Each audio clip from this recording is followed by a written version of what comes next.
नमस्कार।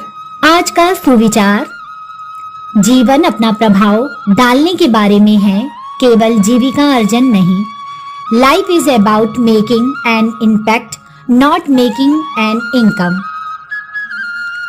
धन्यवाद। सुप्रभात। आज का शब्द है हैंडबुक। HANDBOOK। हैंडबुक मीन्स हस्त पुस्तिका या छोटी पुस्तिका, किसी विषय या स्थान के बारे में विशिष्ट जानकारी प्रदान करने वाली संक्षिप्त संदर्भ पुस्तिका। इसका प्रयोग है every hotel has a handbook. Thank you. सुप्रभात बच्चों, मैं मनीषा जैन आज की पहेली के साथ। आज की पहेली है, एक हाथ का प्राणी अचल, हाथ हिलाओ निकले जल। सोचो सोचो वो क्या है? जी हाँ, ठीक पहचाना, वो है हैंड पंप। धन्यवाद। सुप्रभात। प्रस्तुत है आज का इतिहास। 1982 में आज ही के दिन टाइम मैगजीन ने कंप्यूटर को मैन ऑफ द ईयर घोषित किया। 2012 में आज ही के दिन चीन की राजधानी बीजिंग से ग्वेंगझू शहर तक बनाए गए दुनिया के सबसे लंबे हाई स्पीड रेल मार्ग को खोला गया। धन्यवाद। सुप्रभात बच्चों, आज के विशेष में हम जानेंगे कंप्यूटर के बारे में। कंप्यूटर शब्द अंग्रेजी के कंप्यूट शब्द से बना है, जिसका अर्थ है गणना करना। इसीलिए इसे गणक या संगणक या अभिकलक यंत्र भी कहा जाता है, और इसका आविष्कार कैलकुलेशन करने के लिए ही हुआ था, जैसा आपका कैलकुलेटर कार्य करता है। यह जानकारी या डेटा का उपयोग करता है। इसमें डेटा को स्टोर करने, पुनः प्राप्त करने और संशोधित करने की क्षमता होती है। धन्यवाद। नमस्कार, शुरू करते हैं आज की प्रश्नोत्तरी। प्रश्न नंबर 1, शांति नोबेल से पुरस्कृत प्रथम भारतीय? उत्तर है मदर टेरेसा। प्रश्न नंबर 2, भारत रत्न से सम्मानित प्रथम विदेशी नागरिक?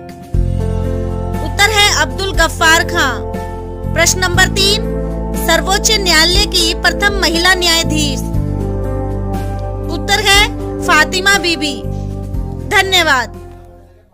गुड मॉर्निंग बच्चों, आज हम नए साल के स्वागत में एक बाल गीत गाएंगे, तो आइए गाइए मेरे साथ। नए साल की बात करें, गए साल को माफ करें, अब न रहे कोई झगड़े, दूध पिए और हो तगड़े, कमरे का सारा कचरा आओ मिलकर साफ करें, खुली धूप से मन निखरे, दोस्त बने हम ना बिखरे, जो कुछ अच्छा कर पाए आओ मिलकर याद करें, नए साल की बात करें, गए साल को माफ करें। Have a good day. Thank you. नमस्कार बच्चों, प्रस्तुत है आज की हमारी कहानी, जिसका शीर्षक है लालची चिड़िया। एक दिन भोजन की तलाश में एक चिड़िया उड़ते उड़ते काफी दूर निकल गई। जंगल के बाहर रास्ते तक आ गई। इस रास्ते से गाड़ियों में अनाज के बोरे मंडी जाया करते थे। रास्ते में काफी सारा अनाज गाड़ियों से नीचे गिरकर सड़क पर बिखर जाता था।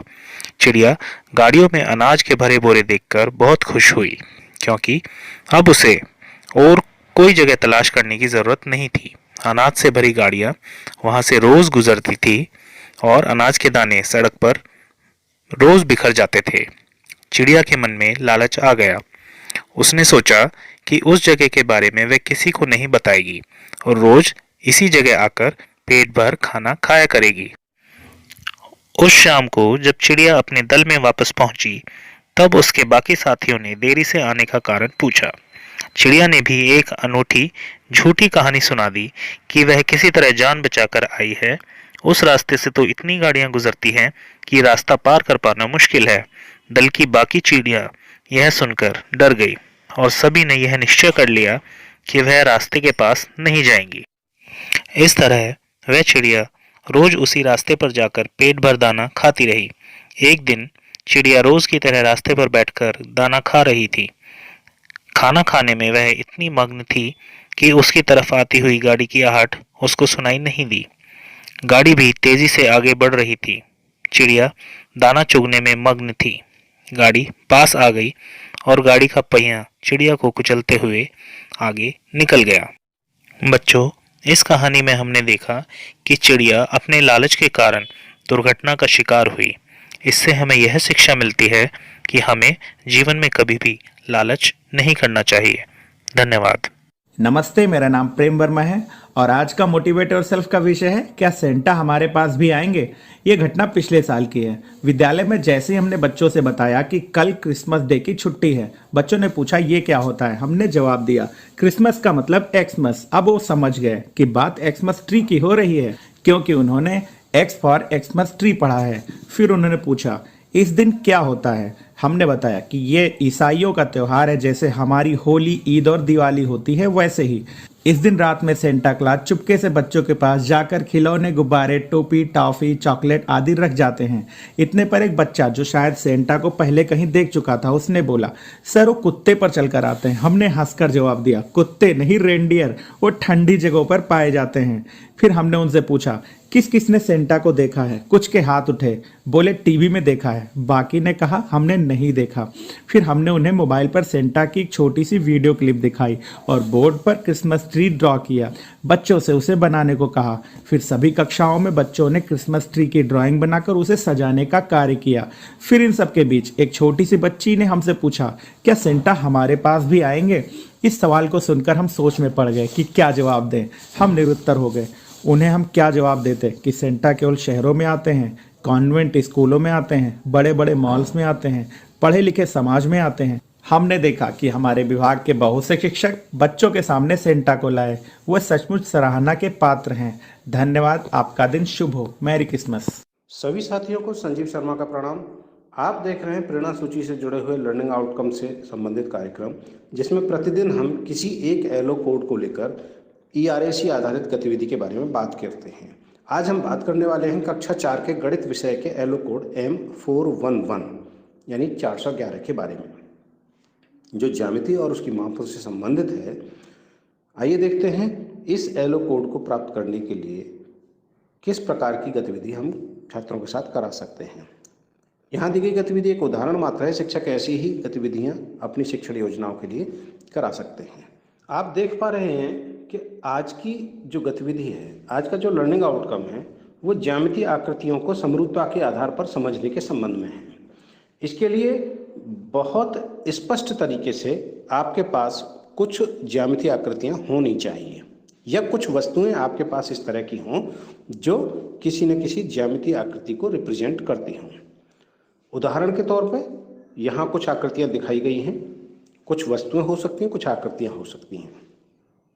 अब इन आकृतियों को दिखाते हुए छात्रों से प्रश्न करें कि बच्चों ये जो आकृतियां आप देख रहे हैं, ऐसी कौन कौन सी चीज़ें या कौन कौन सी वस्तुएं आपने देखी हैं।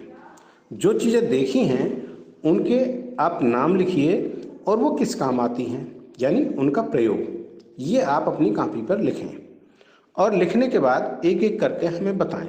जब छात्र अपनी प्रस्तुति दे रहे हों तो उनकी वस्तु के प्रयोग के साथ ही उसकी अवधारणा को स्पष्ट करें। उदाहरण के तौर पर बच्चे बता सकते हैं कि त्रिभुज की जो आकृति है ये टोपी जैसी होती है, या कुछ कीप जो होता है, ऑयल करने वाला जो कीप होता है वो कुछ इस तरह का होता है। कुछ मिलती जुलती आकृतियां छात्र आपको बताएंगे। जब वे बता रहे हों तो उनकी अवधारणा को बहुत अच्छे तरीके से आप स्पष्ट करें और साथ में उस प्रकार की अन्य वस्तुओं के भी उदाहरण देते हुए और अच्छे से समझ बना सकते हैं। जब ये सब कर रहे हों तो छात्रों को उनसे जुड़ी हुई चीज़ों के बारे में ज़रूर बताएं और पूरी गंभीरता के साथ छात्रों की बात को सुनें। हो सकता है कि वो बहुत स्पष्ट तरीके से अपनी चीज़ों को न कह पा रहे हों, इसमें उनकी मदद करें। किसी भी गतिविधि के लिए, बेहतर गतिविधि के लिए आपकी सक्रिय भागीदारी छात्रों के बराबर ही आवश्यक है। तो कराते रहें गतिविधि हासिल करें प्रेरणाओं को। हम बनाएंगे प्रेरक प्रदेश उत्तर प्रदेश। जय हिंद, जय शिक्षा।